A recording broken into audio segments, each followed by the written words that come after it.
and the value of f of x is equal to 0 when x greater than 1. তাহলে আমাদেরকে এটার সলিউশনটা বের করে দেখাতে হবে এবং দেখাতে হবে যে সেই সলিউশনটা কন্টিনিউয়াস ফাংশন আদৌ হচ্ছে কি। মানে এখান থেকে আমাদের y of x বের করতে হবে।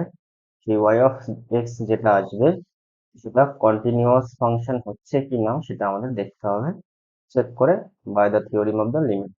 মানে limit x tends to something where f of x মানে নেগেটিভ a আর যদি পজিটিভ a ইকুয়াল টু হয় তাহলে আমরা বলতে পারবো ওই f of x যে ফাংশনটা সেটা একটা কন্টিনিউয়াস ফাংশন হবে। তো এর জন্য আমরা ফার্স্ট অফ অল কি করব, দেখো এখানে দেওয়া আছে f of x y prime, যেটা আছে y প্রাইম মানে আমরা কি জানি dy by dx plus y, আর f of x এর ভ্যালু 2 দেওয়া আছে। যখন এই যে f of x is equal to 2, যখন x এর ভ্যালু 0 to 1, যখন x এর ভ্যালু 0 to 1, তাহলে এটা হলো ফার্স্ট কেস, আমাদের কেস নাম্বার 1। কারণ দুইখানা কেস হবে এখানে। দুইখানা কেস কেন হবে, কারণ এখানে একটা জিরো রয়েছে সেই জন্য। আচ্ছা, তাহলে এটাকে সলিউশন করতে হবে আমাদের। তো এটাকে যদি আমরা কম্পেয়ার করি with the linear differential equation, তাহলে dy dx plus p of x plus p of x into y আর q of x। তাহলে এখানটা যদি আমরা কম্পেয়ার করি তাহলে আমরা এখান থেকে কি বলতে পারবো, p of x is equal to 1 R q of x মানে সেটার ভ্যালু হবে 2। q of x is equal to 2। তাহলে এখান থেকে আমরা ইন্টিগ্রেটিং ফ্যাক্টর বের করবো if। if বের করার জন্য আমাদের কি করতে হবে, e to the power integration p of x dx এটা বের করতে হবে। তাহলে এখান থেকে e টু দি পাওয়ার যদি আমরা px dx, এখানে px এর ভ্যালু 1 আছে আর dx তো dx এর মধ্যেই থাকবে, তার মানে এখান থেকে e টু দি পাওয়ার আমরা যেটা পাবো সেটা হচ্ছে ইন্টিগ্রেশন করার পর x পাবো। তাহলে e to the power x is the integrating factor of the differential equation of this particular part। তাহলে এখান থেকে আমরা আরেকটা জিনিস বের করতে পারবো, সেটা হচ্ছে এটার সলিউশনটা কি হবে, f is equal to integration of q of x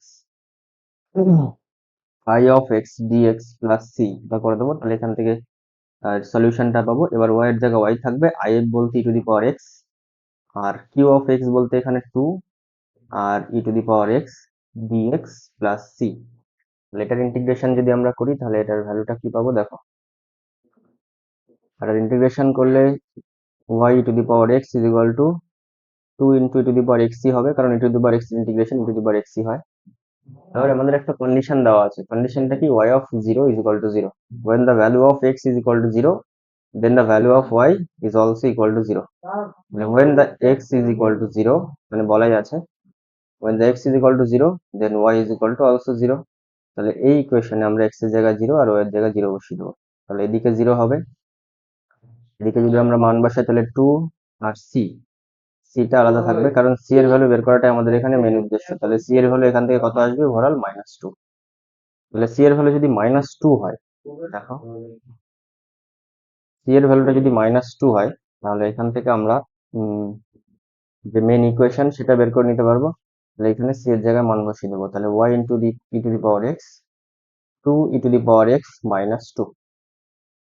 আচ্ছা, তাহলে এখান থেকে আমরা y এর ভ্যালু যদি বের করি তাহলে কি হবে, এক্স্যাক্টলি y এর ভ্যালু কি আসবে এখান থেকে, y is equal to 2 minus 2 into e to the power -6।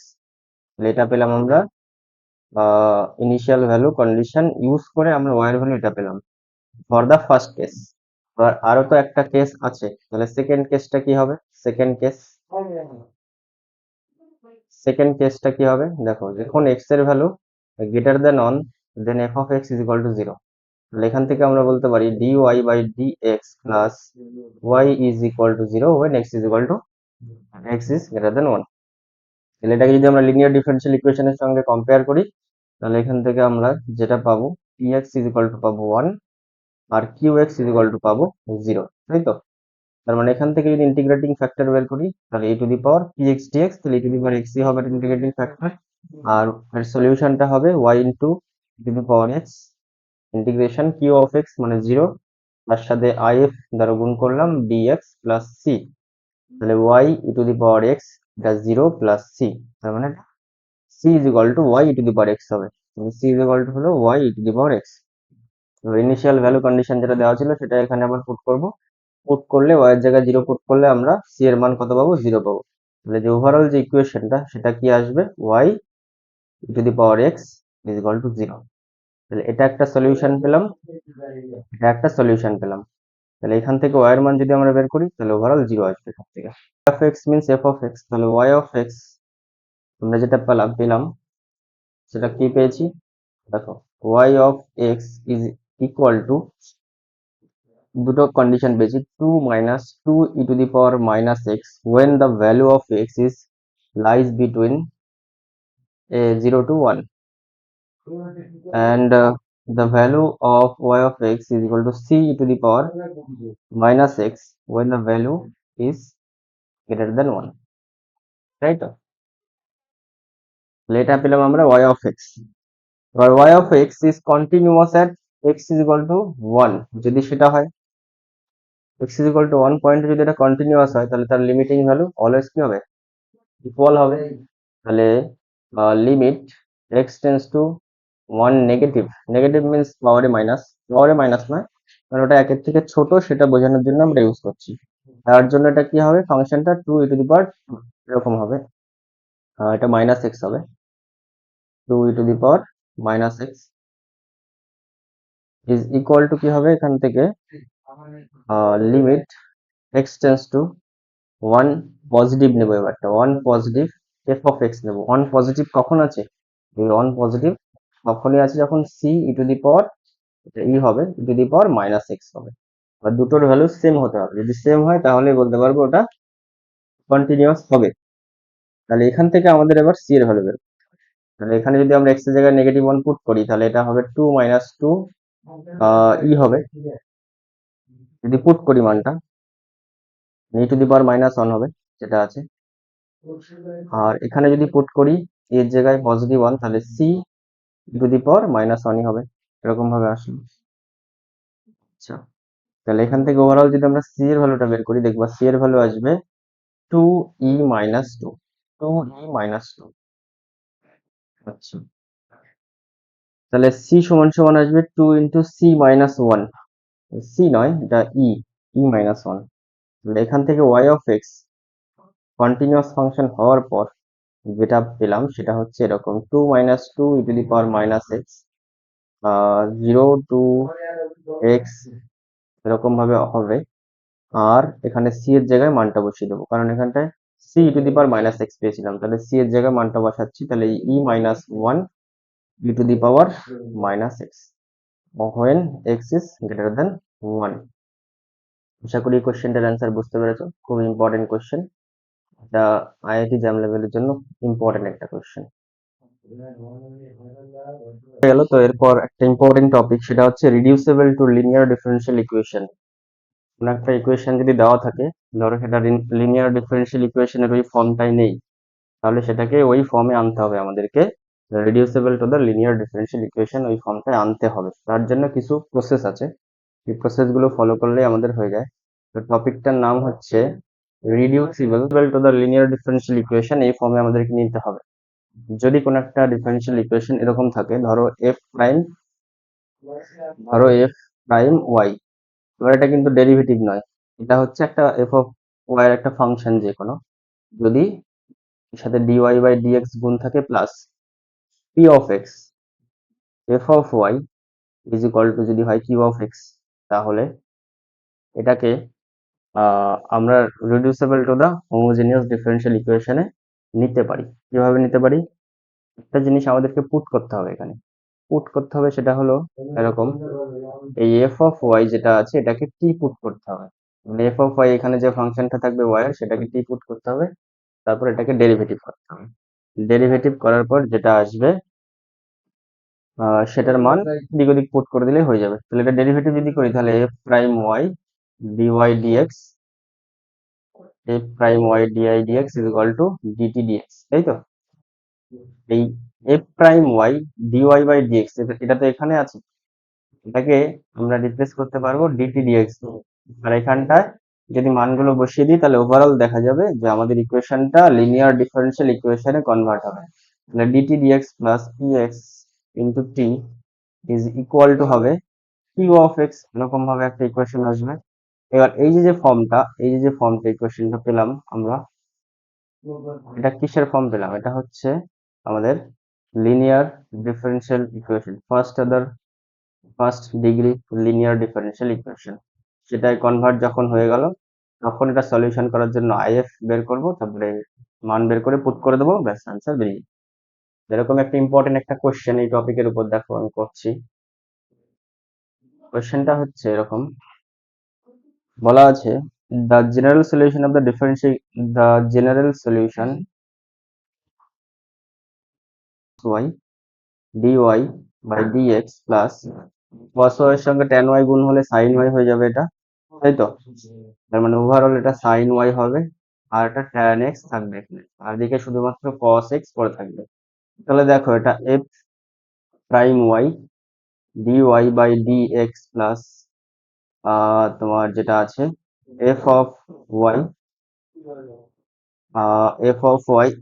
p of x, ওই আগের ফরম্যাটের মতোই আছে, equal to p of x। তাহলে এটার সাথে যদি এটা কম্পেয়ার করি, তাহলে এখানে f অফ y বলতে এখানে sin অফ y আছে। এই sin অফ y টাকে আমরা কি পুট করব? sin of y put sin of y is equal two t put করলাম। তাহলে এটা যখন ডেরিভেটিভ করব উইথ রেসপেক্ট টু x, তাহলে আমরা এখান থেকে পাবো সেটা হলো cos অফ y, আর y এর ডেরিভেটিভ করলে dy by dx is equal to dt dx, তাই তো? এটা যখনই পেয়ে গেলাম, এটাকে আমরা মেন ইকুয়েশনে পুট করব। কোথায় পুট করব? এখানে ধরলাম এটাকে 1 নম্বর দিয়ে দাও, বা এটাকে স্টার ইকুয়েশন দিয়ে দাও। তাহলে cos y dy dx, এটার ভ্যালু আমরা পেয়েছি dt dx। তাহলে dt dx is equal to হবে tan y sin y tan x। sin y এর জায়গায় আমরা t পুট করেছি, তার জন্য সরি এটা প্লাস হবে। sin y এর জায়গায় t পুট করেছি, t অফ tan x, আর এখানে cos x এর মতোই থাকবে। আচ্ছা, তাহলে দেখো এটা লিনিয়ার ডিফারেনশিয়াল ইকুয়েশন হয়ে গেল। তাহলে এখান থেকে আমরা আইএফ এর ভ্যালু বের করতে পারবো। আইএফ ইজ ইকুয়াল টু হবে ই টু দি পাওয়ার যেটা e to the power tan x dx, e to the power tan x dx, তার ইন্টিগ্রেশন করলে কি হবে? tan x dx ইন্টিগ্রেশন করলে log of sec x হয় মনে হয়। ইন্টিগ্রেটিং ফ্যাক্টর পেয়ে গেলাম। এবার সলিউশনটা কি করব? সলিউশনটা হচ্ছে t এর সাথে গুণ হবে sec of x is equal two তোমার q of x, এখানে cos x আছে, তার সাথে sec x গুণ হবে, তার সাথে dx থাকবে, একটা c থাকবে। তাহলে t of sec x is equal to হবে cos আর sec কেটে যাবে, dx থাকবে, dx এর integration x plus c। t এর জায়গায় আবার যদি আমরা মানটা বসিয়ে দিই, t এর মান ছিল যেটা ছিল হচ্ছে সেটা cos sin of y। তাহলে sin of y sec of x is equal to x plus c, এটাই হবে ওই লিনিয়ার ডিফারেনশিয়াল ইকুয়েশনের সলিউশন। কিন্তু এটা লিনিয়ার ফর্মে ছিল না, এটাকে লিনিয়ার ফর্মে আমরা বানিয়েছি। কি করে বানিয়েছি? এখানে যে ফাংশনটা ছিল p of x এর সঙ্গে, যে p of x এর সঙ্গে যে ফাংশনটা গুণ ছিল সেটাকে t পুট করে দিয়ে ভ্যালু গুলো পুট করে লিনিয়ার ডিফারেনশিয়াল ইকুয়েশনে কনভার্ট করে যদি পর n থাকে, তো এই ফর্মটাকে বলা হয় বার্নৌলিস ইকুয়েশন। তো বার্নৌলিস ইকুয়েশন সলভ করার জন্য আমাদেরকে কিছু মেথড ফলো করতে হবে। সেটা কেমন? ফার্স্ট অফ অল আমরা যেটা করব, এই dy বাই dx এটা তো থাকবেই, এই y কে নিচে ভাগ করে দেবো। তাহলে y to the power minus n হবে plus y to the power minus n into y, আর p of x is equal to q of x, এরকম ভাবে আসলো। তাহলে y to the power minus n dy by dx plus এখান থেকে y to the power 1 minus n আসবে, এখানে p of x, এখানে q অফ x। তাহলে দেখো এটা একটা ফর্মে আসলো। তো এখানে এই ফর্মটা আসার পরে আমরা এই y to the power 1 minus n টাকে, যেটা আছে y to the power 1 minus n y to the power 1 minus